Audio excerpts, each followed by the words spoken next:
ये भेजा था मैंने, Brazil to host next BRICS summit in Rio de Janeiro in जुलाई।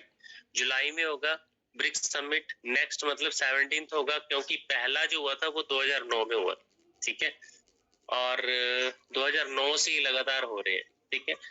पहले ये ब्रिक हुआ करता था, फिर साउथ अफ्रीका जो है वो 2006 में ऐड हुआ था इसमें, तो ब्रिक्स बना। उसके बाद अभी 2024 में वैसे तो प्रपोजल 6-7 कंट्रीज को गया था, बट 5 ने इसको जो है वो फुल मेंबर जो है वो ज्वाइन किया। वो 5 नई कंट्रीज कौन सी हैं? तो एक तो इथोपिया है, इजिप्ट है, ठीक है, और इंडोनेशिया है, ईरान है और यूएई, ठीक है। तो अभी एट प्रेजेंट ब्रिक्स के टोटल मेंबर है 10, ठीक है, ध्यान रखिएगा। ब्रिक्स में 5 तो दिख ही रहे हैं, 5 और हुए हैं। सऊदी अरब और अर्जेंटीना ने मना कर दिया है। सऊदी अरब ऐसे पहले तो बना था, अभी तो मना करता है ये, ठीक है, कि नहीं बना है, तो इन्होंने पीछे हट गए होंगे वो, ठीक है। तो ये ध्यान रखिएगा, कहाँ है तो वो भी याद रखना है, ठीक है। रियो डी जेनेरियो जुलाई में होगा। और ब्राजील में एक और चीज भी बताइए, ये तो हो गया आपका, वहां के प्रेसिडेंट है ये, ठीक है, ल्यूज लूला डी सिल्वा, ठीक है, इनका नाम है। बट क्लाइमेट चेंज को लेके होता है, ठीक है। COP 28, कॉन्फ्रेंस ऑफ पार्टीज 29, 30, 28 हुआ था दुबई में, ठीक है, 29 हुआ था बाकू अजरबैजान में, ठीक है, और 30 होगा बेलम ब्राजील में, ठीक है। तो ये भी ब्राजील में ही होगा, COP 30, बट ये होगा नवंबर में, ठीक है, ये लिखा भी हुआ है, इन विच कंट्री नवंबर 2025। तो नवंबर 2025 में कॉन्फ्रेंस ऑफ पार्टीज COP ये होगा बेलम ब्राजील, ठीक है, ये भी ब्राजील में होगा इस साल। और जो वो है ब्राजील में, वो भी ब्रिक्स का समिट भी 17 वो भी ब्राजील में होगा, वो जुलाई में होने वाला है, ठीक है। अब देखिए इसमें ना कुछ आपको थीम भी पूछ सकते हैं, जैसे उसमें पूछी थी, ठीक है। तो जो थीम है वो ये है कि जो ग्लोबल साउथ है उसकी कॉपरेशन के लिए लिखा हुआ है इन्होंने उसको, global governance reform and cooperation among global south countries, ठीक है। ये इसकी थीम है, थोड़ा सा याद रखना होता है वर्ड्स को, कई बार थीम के ऊपर क्वेश्चन आ जाता है, कौन सी जगह में हुआ, कब हुआ, ये आपने ध्यान रखना। एक ये क्वेश्चन भेजा था, महाजनपद का क्वेश्चन है, ये पढ़ा था किसी ने? वैसे तो बताया भी था इसका आंसर। ये महाजनपद क्वेश्चन एंशिएंट इंडिया का है, एंशिएंट हिस्ट्री का है। अस्मक, कंबोज, अवंती, कौशल, ये महाजनपद है। अस्मक कहाँ है? देखो इसकी अगर आप करेक्ट लोकेशन जानते हैं तो आप उससे बता सकते हैं, ठीक है। जैसे देखिए गोदावरी नदी महाराष्ट्र में, तो अस्मक कहाँ है? कंबोज, ठीक है, इसकी लोकेशन कहाँ है? लोकेशन पता होगी तो आप बता सकते हैं। कंबोज की लोकेशन पाकिस्तान अफगानिस्तान में, ठीक है, बॉर्डर पे, ईरान बॉर्डर पे। तो ये तो विपाशा वहां थोड़ी जाएगी, विपाशा तो ब्यास नदी है।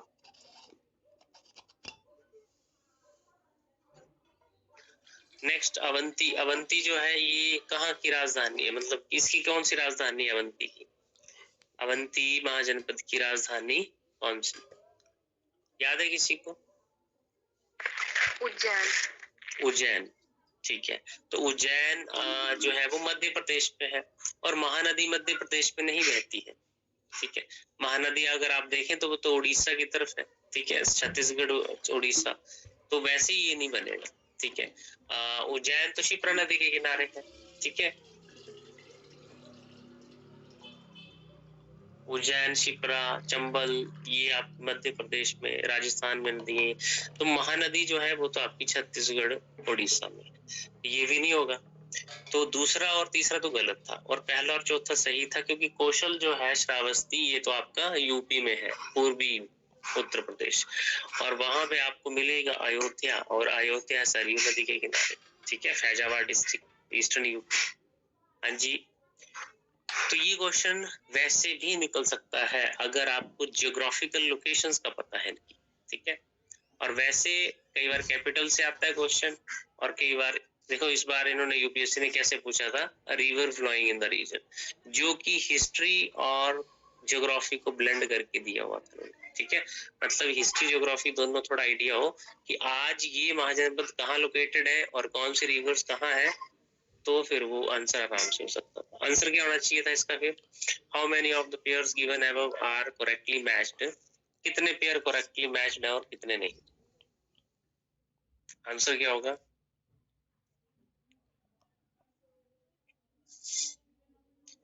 पहला करेक्ट है, चौथा करेक्ट है, तो 2 ही करेक्ट हुए ना, तो देखो आज ओनली 2, ठीक है, क्योंकि तीसरा और चौथा, सॉरी दूसरा और तीसरा तो गलत है, ठीक है, 2 ठीक है, पहला और चौथा, तो ओनली 2। अब देखो ऐसे ऑप्शंस यूपीएससी ही पूछता है, हालांकि एचए मतलब हिमाचल में नहीं हुए हैं, बट आने वाले टाइम पे यहाँ पे पूछ सकते। Who among the following led a successful military campaign against the kingdom of Srivijaya, the powerful maritime state which ruled the Malay Peninsula, Sumatra, Java and the neighboring island? ठीक है, अब जो पूछा गया क्वेश्चन है, कौन सा इनमें से कौन से जो राजा हैं जिन्होंने लीड किया सक्सेसफुल मिलिट्री कैंपेन, ठीक है, अगेंस्ट द किंगडम ऑफ, किसके साम्राज्य के खिलाफ, ठीक है, तो वो श्री विजय। श्री विजय क्या है, the powerful maritime state, powerful उस टाइम पे एक मैरीटाइम मतलब जो समुद्री इलाका है, ठीक है, एक आइलैंड है वहां पे, ठीक है, और जिसने रूल किया था, जिस किंगडम ने रूल किया था कभी मलाय पेनिनसुला में, सुमात्रा, जावा, ये आपके आइलैंड है नेबरिंग इंडोनेशिया के। हाँ जी, तो क्या आंसर हो सकता है इसका, अमोघ वर्ष राष्ट्रकूट वंश का, प्रताप रुद्र ककातिया वंश का, राजेंद्र वन चोल वंश और विष्णुवर्धन होयसाल वंश। आपने ये पढ़े भी हैं वंश, वैसे उनकी नेवी बहुत एक्सपर्ट थी, ठीक है, चोल के बारे में डिटेल पढ़ा हुआ, ठीक है, चोल के जो फाउंडर थे वो राजा विजयन थे। इनमें 2 राजा ऐसे पढ़े होंगे आपने, एक राजा राज प्रथम और एक राजेंद्र प्रथम। राजा राज प्रथम का ही बेटा ही है राजेंद्र प्रथम।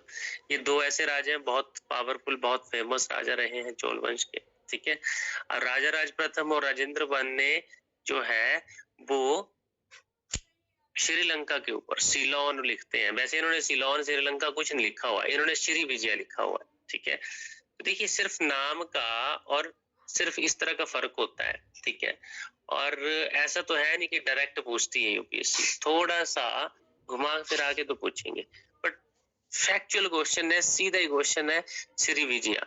ये आसपास के एरियाज को उन्होंने बता दिया कि सुमात्रा, जावा, ये सारे जो है वो नेबरिंग आइलैंड पे उन्होंने कभी क्या किया है, राज किया है, रूल किया है, ठीक है, तो राजेंद्र प्रथम ही था जिसने पूरी तरह से ध्वस्त किया था श्रीलंका को, ठीक है, श्रीलंका का पुराना नाम सिलोन, श्री विजय भी बोलते हैं इसको, ठीक है, तो ये इस नाम से भी पुकारा जाता था, ठीक है, तो इसमें कोई डिफरेंट कोई चीज है नहीं, ठीक है, और क्वेश्चन डायरेक्ट है, जैसे मैंने कल भी बताया, सुबह भी बताए थे, 2-3 क्वेश्चन डायरेक्ट आए हुए थे, ठीक है, तीनों ही ऑप्शंस एक्चुअल में ठीक लग रही है हमें, ठीक है, ठीक ही है अगर एट प्रेजेंट देखें तो अभी के समय पे, मगर पहला और तीसरा तो इस हिसाब से ठीक है, ठीक है, दूसरा इन्होंने गलत इस हिसाब से किया हुआ है क्योंकि जब ब्रिक्स का सम्मेलन हुआ था, ठीक है, हालांकि ये क्लियरली मेंशन नहीं है, इसको स्क्रैप कर सकता है यूपीएससी, ठीक है, क्योंकि यहाँ पे तीनों ही स्टेटमेंट करेक्ट होनी चाहिए थी उसके अकॉर्डिंग, ठीक है, तो इसमें था डाउट है, वैसे इंडोनेशिया अमेंडमेंट, इन स्टेटमेंट्स को पढ़ेंगे आप, और कल भी भेजा था मैंने क्वेश्चन, इसका आंसर दिया नहीं था पर किसी ने। फर्स्ट ऑप्शन है जिसने पढ़ा है, ठीक है, सॉरी स्टेटमेंट है, the constitution of India explicitly mentions that in certain spheres the governor of a state acts in his or her own discretion, ठीक है, मतलब ये अभी थोड़े दिन पहले भी डिस्कस हुआ था जब मैं गवर्नर के और प्रेसिडेंट के बारे में बता रहा था, सुप्रीम कोर्ट की जो रूलिंग आई थी कि कॉन्स्टिट्यूशन जो है इंडिया का उसमें एक्सप्लिसिटली मेंशन है, एक्सप्लिसिटली मेंशन है मतलब क्लियरली मेंशन है कि सर्टेन स्फीयर्स, गवर्नर जो है वो स्टेट का वो अपनी डिस्क्रिशन यूज कर सकता है, ठीक है, डिस्क्रिशन मतलब विवेकाधिकार, ठीक है, अपनी बुद्धि का इस्तेमाल कर सकता है कुछ कंडीशंस पे, सर्टेन स्फीयर्स का मतलब कुछ कंडीशंस पे, कुछ सर्कमस्टेंसेस पे, कुछ केसेस में, ठीक है, अपनी डिस्क्रिशन को यूज कर सकता है, जो भी कोई भी एक्ट, कोई भी काम, ठीक है, उनको लेकर के। दूसरी स्टेटमेंट है कि the president of India can of his or her on reserve a bill passed by a state legislature for his or her consideration without it being vetted by the governor of the state concerned। ठीक है, अब इसका क्या मतलब हुआ? देखिए, आवाज आ रही सभी को? क्या बोलने का मतलब है कि जो प्रेसिडेंट ऑफ इंडिया है वो कर सकता है, क्या कर सकता है? हिज और हर ऑन, अपने आप से ही, अपने आप में ही क्या करेगा? रिजर्व अ बिल, जो कि स्टेट का लेजिस्लेचर पास कर रहा है, वो अपने आप से ही पास कर लेगा, कर सकता है। ठीक है, माना कि हिमाचल प्रदेश स्टेट लेजिस्लेचर ने कोई बिल पास किया और उसको गवर्नर, वैसे तो गवर्नर करेगा साइन उसके ऊपर, गवर्नर के पास जाएगा वो, मगर ये बोल रहे हैं कि प्रेसिडेंट जो है इंडिया का, वो उसको रिजर्व कर सकता है, ठीक है, उस बिल को, विदाउट गवर्नर की फॉरवर्ड किए भी नहीं, मतलब गवर्नर जो है वो उसको फॉरवर्ड भी नहीं करेगा, ठीक है, और स्टेट का गवर्नर जिस स्टेट में वो हुआ है पास, और वो प्रेसिडेंट जो है वो उसको रिजर्व कर लेगा। क्या ये पॉसिबल है? No sir. ये जो दूसरा स्टेटमेंट है ये सरासर गलत है, क्योंकि जब तक, ये मैंने आप भी बताया था आपको 3-4 दिन पहले कि गवर्नर ही आगे रेकमेंड करेगा ना, गवर्नर ही रिकंसिडर करने के लिए भेजेगा ना उसको। ऐसे क्या प्रेसिडेंट को पता है कि कौन सी स्टेट में क्या हो रहा है? ठीक है, वैसे तो पता होता है सब कुछ, पर रूल जो है, एक हायरार्की जो है, सिस्टम जो है, उसी के थ्रू के चलना है। अगर किसी भी स्टेट का लेजिस्लेचर जो है वो किसी बिल को पास करता है, तो according to rule, according to article 200 of the constitution, governor has the power to withhold और पास, ठीक है, कुछ भी कर सकता है, या फिर वो रिकंसिडर के लिए भेज सकता है प्रेसिडेंट को, ठीक है। और वो फिर आर्टिकल 201 में लिखा है कि सर्टेन केसेस में वो जो है वो गवर्नर रेकमेंड कर सकता है प्रेसिडेंट को, कुछ केसेस में, ठीक है। और जैसे गवर्नर, ये देखो, ये जो क्वेश्चन आया क्यों आया हुआ है, तमिलनाडु के जो सुप्रीम कोर्ट के केसेस के वो थे, गवर्नर के जो जजमेंट आ रहे थे सुप्रीम कोर्ट के, उसके ऊपर ही क्वेश्चन है डायरेक्ट ही। और जो आपने पढ़ा है उसको आप यूटिलाइज करेंगे, यहाँ पे यूज करेंगे, तो एकदम से क्वेश्चन निकलेगा। दूसरा तो गलत हुआ, क्यों? क्योंकि बिना गवर्नर के रिकमेंडेशन से, बिना गवर्नर के भेजे कंसिडरेशन के, वो वहां नहीं जाएगा, ठीक है। प्रेसिडेंट के पास जाएगा जरूर कंसिडरेशन के लिए, मगर जब वो भेजेंगे तभी, ऐसे बिना, विदाउट इट्स बीइंग फॉरवर्डेड कैसे हो जाएगा? और पहली ऑप्शन बताइए कि गलत है कि ठीक है? थोड़ा सा, जो पहली स्टेटमेंट है क्या वो सही है? लिखा है क्या कि वो अपने डिस्क्रिप्शन कर सकता है यूज? देखिए, अगर मैं इसको बताऊं आपको, या हमने डिस्कस किया हो या ना भी किया हो, ठीक है, तो ये ध्यान रखना आगे से कि कॉन्स्टिट्यूशन ऑफ इंडिया में ये क्लियरली मेंशन है कि कुछ केसेस में, इन्होंने लिखा हुआ सर्टेन स्पेयर्स। अब देखो, इन्होंने सर्टेन स्पेयर्स लिखा है, हर केस में नहीं कर सकता वो डिस्क्रिप्शन, क्योंकि उसको तो काउंसिल ऑफ मिनिस्टर के हिसाब से काम करना पड़ता है, ठीक है। बट कुछ केसेस में वो अपनी डिस्क्रिप्शन कर सकता है, ये कॉन्स्टिट्यूशन में लिखा है, बताया है। कुछ केसेस में कैसे, कई बार क्या होता है कि जैसे स्टेट इमरजेंसी लगनी है, ठीक है, तो वो काउंसिल ऑफ मिनिस्टर से पूछेगा नहीं, ठीक है, उसको लगेगा कि कॉन्स्टिट्यूशनल मशीनरी फेल है, तो कर सकता है वो डिस्क्रिप्शन। अगर जैसे इलेक्शन हुए, ठीक है, किसी भी पार्टी को क्लियर मेजोरिटी नहीं मिली है, तो वो डिस्क्रिप्शन अपनी यूज करेगा गवर्नर, ठीक है। वो किसको बुलाएगा? रूल के अकॉर्डिंग वो अपनी मर्जी से जिसमें सबसे ज्यादा, जिसने सीट्स ली है, उसको बुलाएगा। तो इस हिसाब से वो डिस्क्रिप्शन करता है, अपनी कुछ कामों को लेकर के वो करता है। हाँ, बिल्स को पास करने के लिए भी उसके पास डिस्क्रिप्शन है, वो रिकमेंड करना मर्जी है ना, डिस्क्रिप्शन है, वो मिनिस्टर के कहने पे थोड़ी भेजेगा, वो तो उसकी मर्जी है, वो भेज सकता है रिकंसिडर करने के लिए। बस सुप्रीम कोर्ट ने ये बोला कि आप टाइम लिमिट फिक्स कर देते हैं हम, ठीक है, कि टाइम लिमिट है, पर यही तो क्वेश्चन था कि टाइम लिमिट कैसे फिक्स कर सकते हैं आप, ठीक है। तो उसी हिसाब से ये क्वेश्चन की पहली स्टेटमेंट क्या हुई? सही, और दूसरी क्या हुई? गलत। तो आंसर क्या होगा? One only. वन ओनली, ठीक है, तो answer should be A. and the state has 2 national parks. अब ये देखो स्पेसिफिक चीज पूछी हुई है इन्होंने, ठीक है। Nagaland the state came into existence on the basis of a constitutional amendment act, ठीक है, कि नागालैंड जो राज्य बना है वो एक संवैधानिक संशोधन अधिनियम के थ्रू बना है, के तहत बना है। त्रिपुरा ये इस तरह से बना है, पार्ट सी स्टेट था इस तरह। ये जो चीजें हैं कि अरुणाचल, नागालैंड, त्रिपुरा, नॉर्थ ईस्ट से क्वेश्चन आना ही है, चाहे वो कोई भी पेपर हो, एचएस का हो, चाहे कोई कमीशन का हो, इवन टैट का हो, कोई भी क्वेश्चन हो आपको पेपर में। अरुणाचल प्रदेश की राजधानी क्या है, पहले तो ये पता होना चाहिए आपको। क्या राजधानी क्या है अरुणाचल प्रदेश की? Capital is named after fort, Itanagar. तो ईटानगर मतलब ईंटा नगर, ईट मतलब ब्रिक्स, ठीक है, तो वो वहीं से बना हुआ है फोर्ट, फोर्ट के नाम से ही बना हुआ है ईटानगर, ईंटों का नगर, ठीक है। और वो जो फोर्ट है उसका नाम है एक्चुअली ईटा फोर्ट, ईंटा, ईंटों से बना हुआ है। तो ये मैंने ऐसा नहीं कि मेरे को पता था, वैसे मैंने ये देखा है क्वेश्चन, ठीक है, मैंने इसकी डिटेल पढ़ी थी आज क्वेश्चन की, और काफी इंटरेस्टिंग। तो बिल्कुल एक नामदफा नेशनल पार्क है और एक मौलिंगा नेशनल पार्क है, ठीक है, तो 2 ही नेशनल पार्क है। तो ये तो सही है, अरुणाचल प्रदेश में 2 नेशनल पार्क है, और जो कैपिटल है इसकी वो एक फोर्ट के नाम से पड़ा है उसका नाम। दूसरा है Nagaland. Nagaland state came into existence on the basis of constitutional amendment. देखो नागालैंड कब बना था, तो ध्यान रखिएगा, नागालैंड को बनाने की प्रक्रिया तब हुई थी जब इंडो चाइना वॉर हुआ था। और इंडो चाइना वॉर कब हुआ था? इंडो सीनो वॉर कब हुआ था बताइए जरा। 62। अब 1962 में जब वॉर हुआ तो चाइना ने किस तरह से अक्साई चीन वाला पोर्शन जो है, अक्साई चीन जो है हथिया लिया, ठीक है। और देखो अक्साई चीन तो आपका लद्दाख के पास, और जो आपका नॉर्थ ईस्ट फ्रंटियर एजेंसी नेफा बोलते हैं जिसको, जो अरुणाचल प्रदेश का बॉर्डर पड़ता है अरुणाचल प्रदेश के साथ, वहां पे भी उसने कुछ एरिया जो है वो लेके रखा था, और आप आज भी वो क्लेम करते हैं कि ये हमारा है, ठीक है।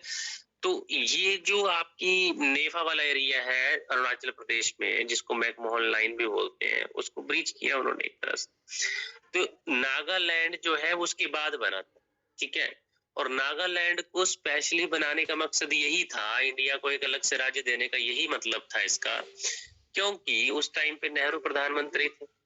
नेहरू नहीं जानते थे कि चाइना अटैक कर देगा, और नेहरू इतना ज्यादा प्रिपेयर भी नहीं थे कि उनको जब अवेयर ही नहीं थे, अवेयरनेस ही नहीं थी कि इतना अटैक भी हो सकता है चाइना की तरफ से, तो वो प्रॉपर प्लानिंग भी नहीं की हुई थी उन्होंने, और ये सारी चीजें करनी पड़ी।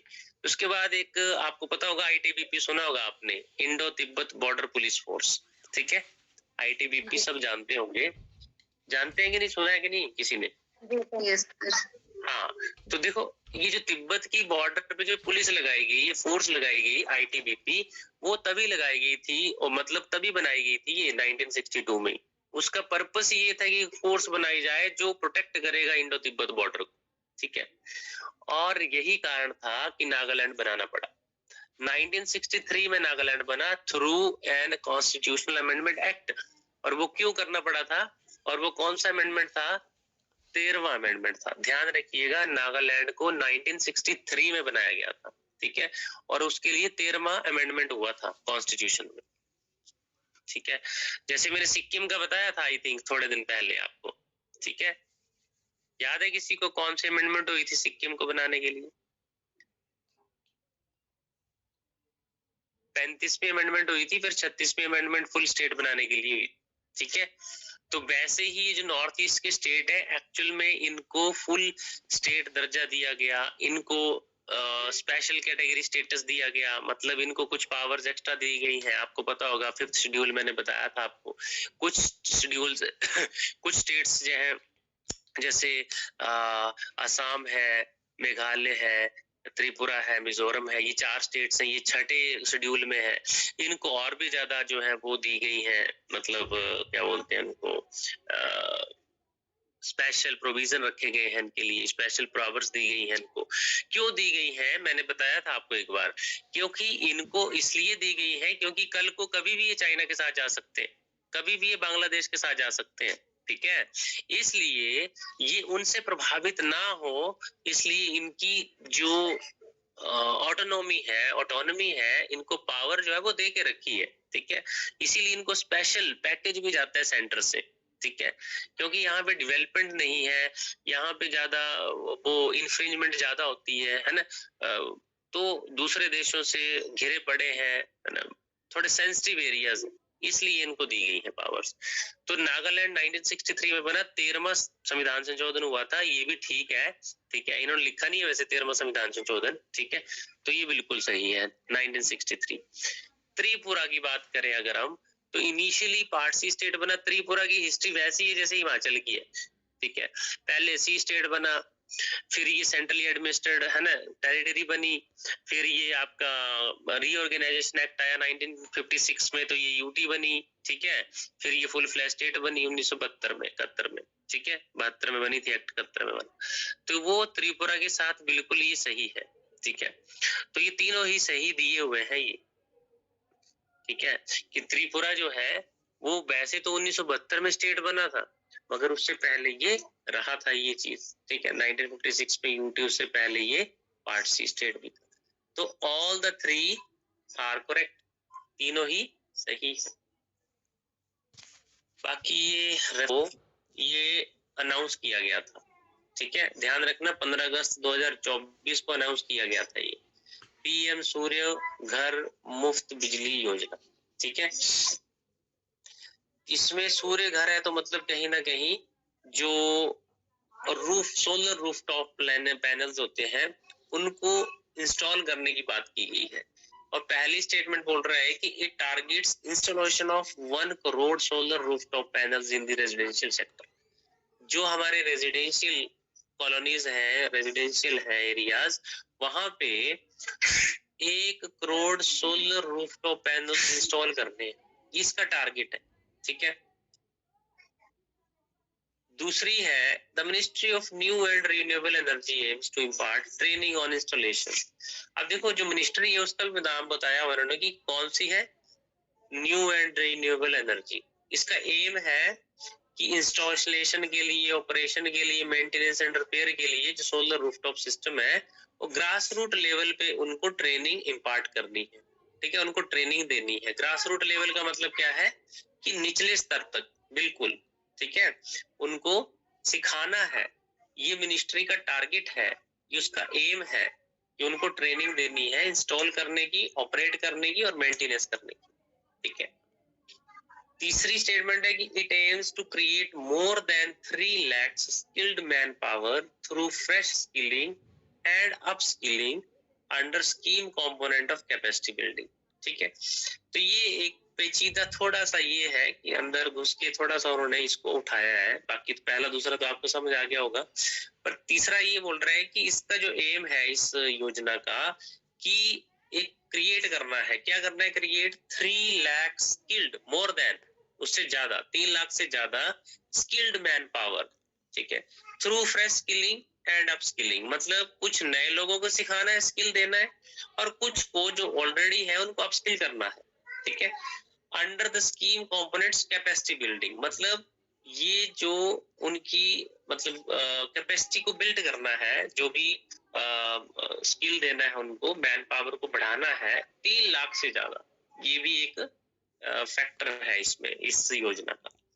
तो देखिए ये तीनों ही स्टेटमेंट सही है। अगर आप इसको नेट पे पढ़ेंगे, पीएम सूर्य घर मुफ्त बिजली योजना, या आपने सुना भी होगा इसके बारे में, क्या आपने सुना था जब ये अनाउंस हुआ था? थोड़ा बहुत आइडिया था इसका? मुफ्त बिजली योजना क्या है?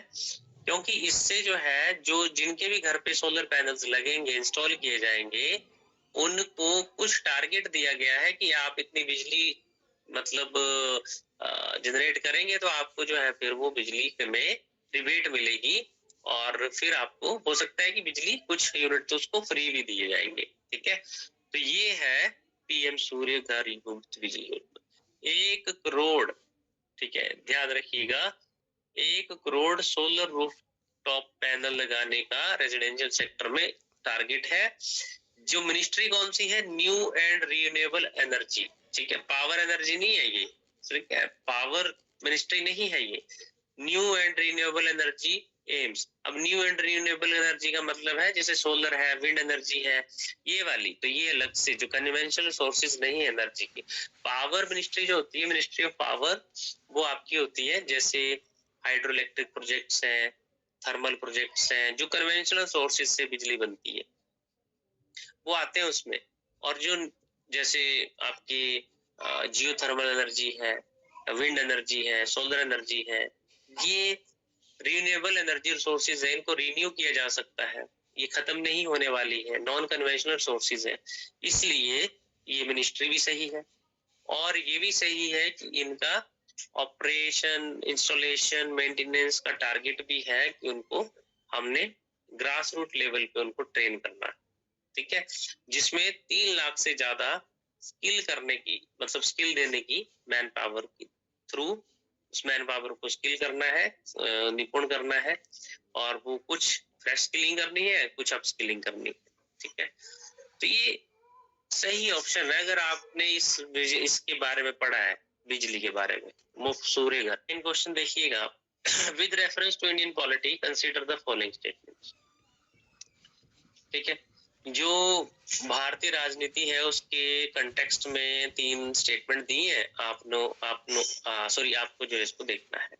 फर्स्ट है statement, the governor of a state is not answerable to any court, ठीक है, और ये हमने अभी डिस्कस किया थोड़े दिन पहले।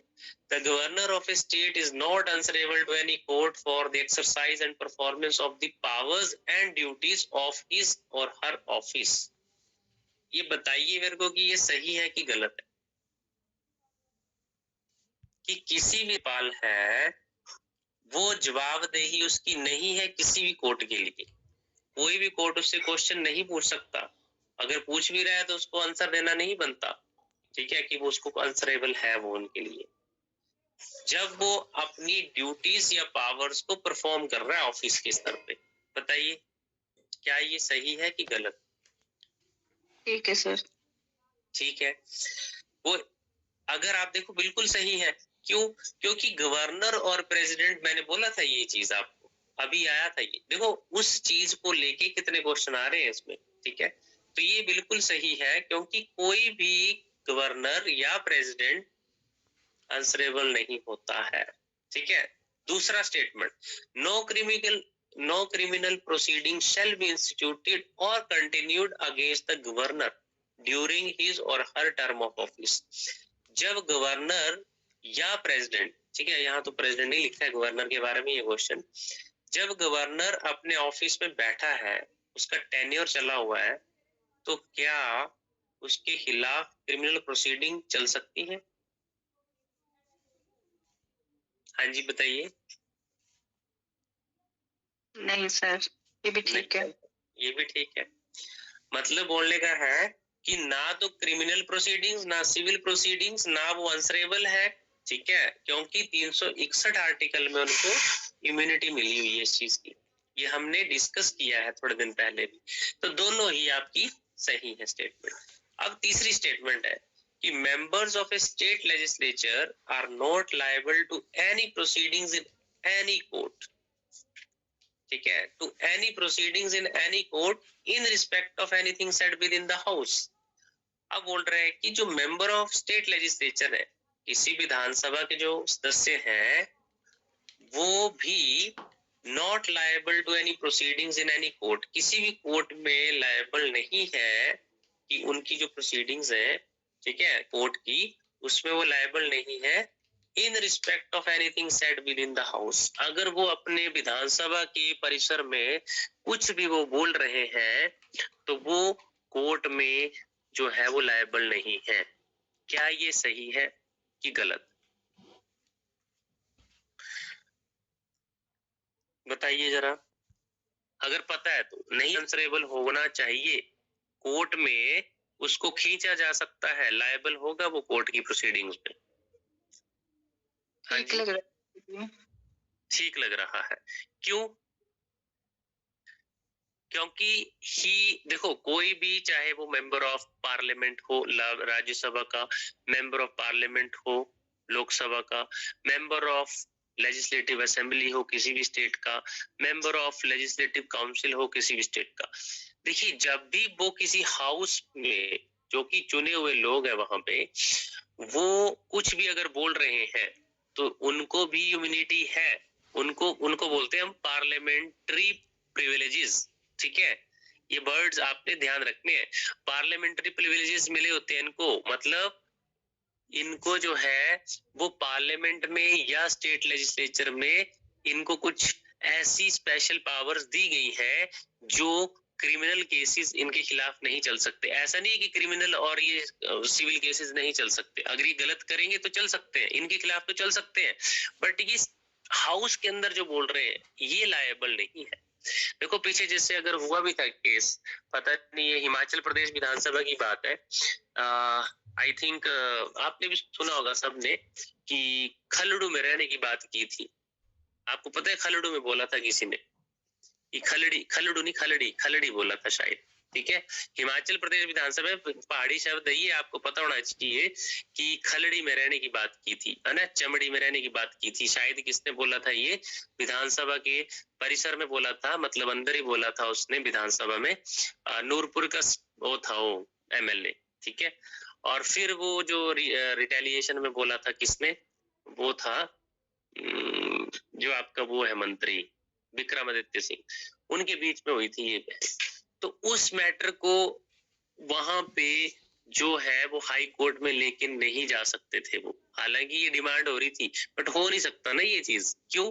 क्योंकि जो हाउस में कही गई बात कोर्ट में नहीं जा सकती, और कोर्ट की प्रोसीडिंग्स में ये नहीं बोल सकते, क्योंकि आपको पता है एग्जीक्यूटिव लेजिस्लेचर को मिक्स नहीं कर सकते, उनकी इंटरवीनिंग नहीं हो सकती। ठीक है, तो जो जुडिशरी है उसका अलग है कार्य। ठीक है, उसमें एग्जीक्यूटिव नहीं बोल सकता, और जो लेजिस्लेचर है जो मतलब ये है उस पे कोर्ट टिप्पणी नहीं कर सकता। ठीक है, तो इनके अपने अपने काम है, अपने अपने दायरे हैं, अपना अपना एक लिमिटेशंस है। तो तीसरा सही है, क्योंकि एमएलए भी लायबल नहीं है उनकी प्रोसीडिंग्स में। ठीक है, जब वो सदन के अंदर बोलता है, तो तीनों ही सही है। ठीक है, गवर्नर के कंटेक्स्ट में भी सही है और मेंबर ऑफ लेजिस्लेटिव असेंबली की, तो तीनों ही सही है। तो आंसर क्या होगा? 1, 2 एंड 3। देखो ये जो क्वेश्चंस है near dash scheduled area under the 5th schedule, अगर 5वें शेड्यूल के अंडर 5वें अनुसूची के तहत किसी भी राज्य को शेड्यूल एरिया डिक्लेयर किया जाता है, ठीक है, तो उसके बारे में दो स्टेटमेंट है। The state government losses it's executive power in such areas and local body assumes total administration. ये बोल रहा है कि जो राज्य की सरकार होती है उसकी सारी एग्जीक्यूटिव पावर जो है वो चली जाती, लोकल बॉडी अज्यूम कर लेती है एडमिनिस्ट्रेशन। दूसरी स्टेटमेंट बोल रही है कि the union government can take over the total administration of such areas under certain circumstances on the recommendation of the governor. ठीक है, कि यूनियन गवर्नमेंट जो है वो सारे प्रशासन पर जो है वो कंट्रोल कर लेती है ऐसे केसेस में जब सर्टेन सर्कमस्टांसेस, कुछ केसेस में जब गवर्नर उनको रेकमेंड करता है। अच्छा, मैंने आपको भेजा था आज सेली और मियार हाइड्रो इलेक्ट्रिक प्रोजेक्ट के बारे में। वहां पे Himachal Pradesh Lahaul Spiti against proposed hydro power projects in Chenab valley, ये किसने पढ़ा है बता सकते हैं आप? इसमें मैं बता दूं आपको, यहाँ पे 5th शेड्यूल की बात हुई है।